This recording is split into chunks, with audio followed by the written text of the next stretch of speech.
अस्सलाम वालेकुम मेरे समझदार पाकिस्तानी, मेरा नाम रेहान तारिक है और आप मेरा यूट्यूब चैनल और फेसबुक पेज देख रहे हैं। करोड़ हा दरूद आका दो जहां नबी मेहरबान मोहम्मद मुस्तफ़ा सल्लल्लाहु अलैहि वसल्लम पर। इस दुआ और इस उम्मीद के साथ इस व्लॉग का आगाज करते हैं कि अल्लाह रब्बुल इज़्ज़त इस मुल्क के फैसला साजों के दिलों में समझदार पाकिस्तानियों के लिए नरमी पैदा कर दे। बिलाखिर वजीर आजम पाकिस्तान शहबाज शरीफ साहब का वो खिताब जो गुज़श्ता रोज़ मौखर हुआ था, आज वो तवील दौरानिए का खिताब हो गया। उसमें जो कुछ कहा गया वो आपने भी देखा होगा और सुना होगा। खिताब मौखर क्यों हुआ था, इस हवाले से मैं डिटेल में बात करूंगा।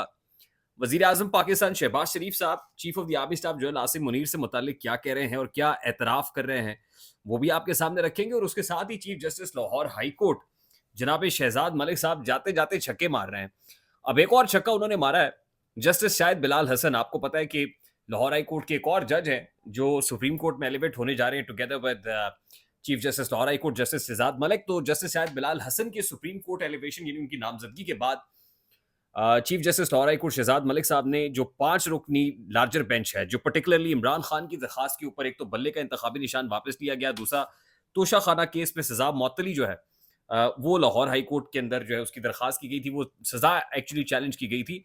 और उसके ऊपर जस्टिस शाहिद बिलाल हसन की सरबराही में 5 रुकनी लार्जर बेंच बना हुआ था। अब जो है अब वो बेंच जो है तब्दील हुआ है, सरबराही तब्दील हुई है उस बेंच की और अब नए बेंच के सरबराह मुकर्रर कर दिए गए हैं chief justice Lahore high court की जानिब से। और जाने से पहले पहले उन्होंने ये मामला भी सेट कर दिया है। 20 तारीख से 20 जून से ये केस समाअत के लिए मुकर्रर है और समातें होंगी। अब इसके ऊपर एक ज़ाहिर है, मैं कानूनी माहिर नहीं हूँ, कानूनी माहिरीन की राय डिवाइडेड है कि already supreme court of Pakistan का जो है वो फैसला है बल्ले के इंतखाबी निशान से मुताल्लिक।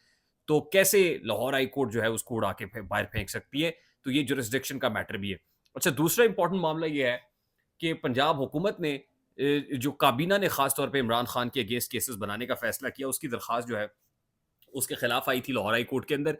अब उस मैटर के अंदर जस्टिस आलिया नीलम जो लाइकली नई चीफ जस्टिस ऑफ पाकिस्तान है, जनाब Ali chief justice of Lahore high court है, सॉरी माफ कीजिएगा, chief justice of Pakistan chief justice Lahore high court है लाइकली जस्टिस शहजाद मलिक के जाने के बाद, तो उनकी सरबराही में 2 रुकनी बेंच बन गया है। तो इस मामले का फेट भी यानी दोनों तरफ है आग बराबर लगी हुई। और ये जो एक वकला तहरीक शुरू होने का इंदिया दिखाई दे रहा है कि कहीं ना कहीं वकला इकट्ठे हो सकते हैं, जजेस जो कुछ कर रहे हैं और तबले जंग बजाया हुआ है। तो इससे निमटने के लिए, बंद बांधने के लिए आज एक बारीक वारदात वफाकी वजीर कानून जनाब आजम नजीर तारड़ साहब ने भी डाली कि वो पंजाब बार की एक तकरीब में चले गए और आज उन्होंने खिताब किया और फिर हुकूमती सतह के ऊपर हुकूमत ने पंजाब बार के लिए, वकला के लिए 1 अरब रुपए का ऐलान कर दिया है, 1 अरब का ऐलान कर दिया है। और इस तरह के ऐलानात तभी होते हैं कि जब आप किसी के मुंह में शोरबा लगा रहे होते हैं या किसी को पैसे दे रहे होते हैं कि पाइन थोड़ी मेहरबानी है, जरा बैठे रहना। तो पंजाब हुकूमत ने मुंह को शोरबा लगाने की कोशिश की है। वो जो एक तूफान उठता हुआ महसूस हो रहा था, तो आज वफाकी वजीर कानून ने जनाब जाके तो 1 अरब रुपए के पैकेज का ऐलान कर दिया है। अब वो तूफान इससे किस हद तक उसके आगे बांध बांध सकेंगे, निमट सकेंगे, ये तो यकीनन वक्त ही बताएगा। और आने वाले दिनों में जो मामलात हैं वो क्या होते हैं, ये जुडिशरी और इस्टेब्लिशमेंट की और मुक्तदरा की लड़ाई कहाँ जाके अख्ताम को पहुंचती है, ये भी जाहिर है ये काबिल दीद होगा, देखने के काबिल होगा कि मामला ये रुख क्या इख्तियार करता है। बट आज जो वजीर आजम पाकिस्तान जनाब शहबाज शरीफ साहब ने खिताब किया है, वो खिताब बड़ा इंटरेस्टिंग था। इंटरेस्टिंग मेरे लिए इसलिए था कि मैं इसका एक हल्का सा ट्रेलर या टीजर आपको गुजश्ता रोज अपने ब्लॉग के अंदर दे चुका था कि इसमें बातें होंगी क्या, क्योंकि खदोखाल तो काफी हद तक तय हो गए थे। समरी जो है वो आ गई थी, मीडिया में बता दिया गया था कि वजीर आजम पाकिस्तान खिताब कर रहे होंगे, लेकिन उसके बाद फौरी तौर पर प्लान चेंज हुआ कि वजीर आजम साहब खिताब नहीं करेंगे।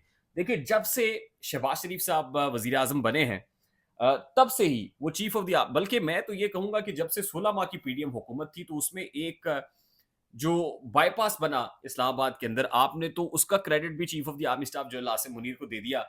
और उसके बाद हर हर चीज का क्रेडिट जो है वो शहबाज शरीफ साहब chief of the army staff जो आसिम मुनीर को देते हैं।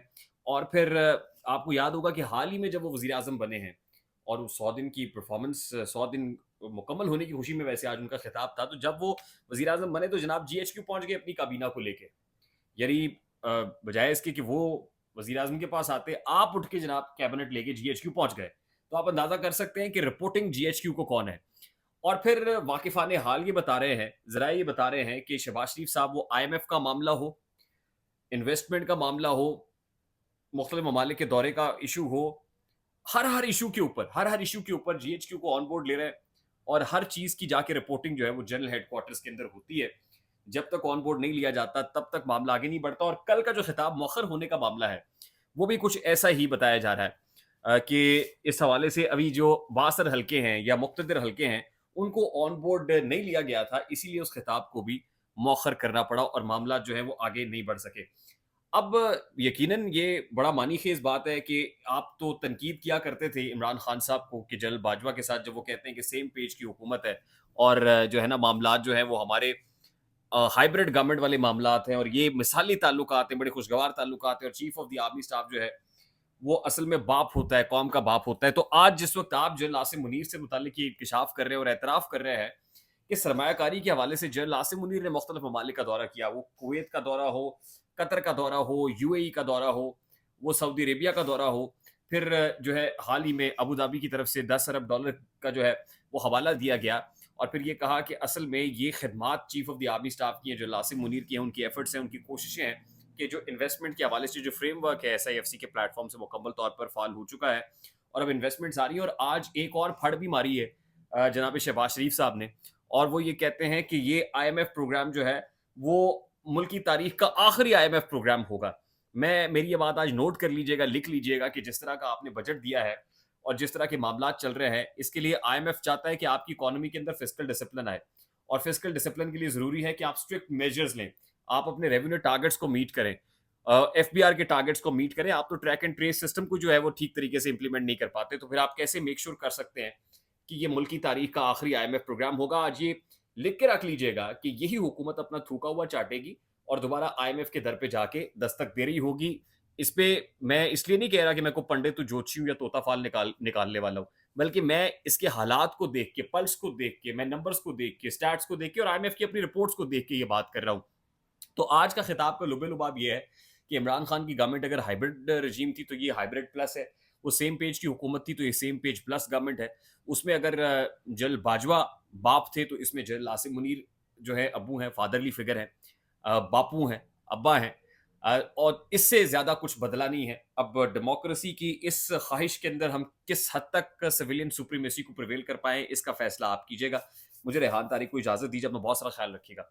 अस्सलाम वालेकुम।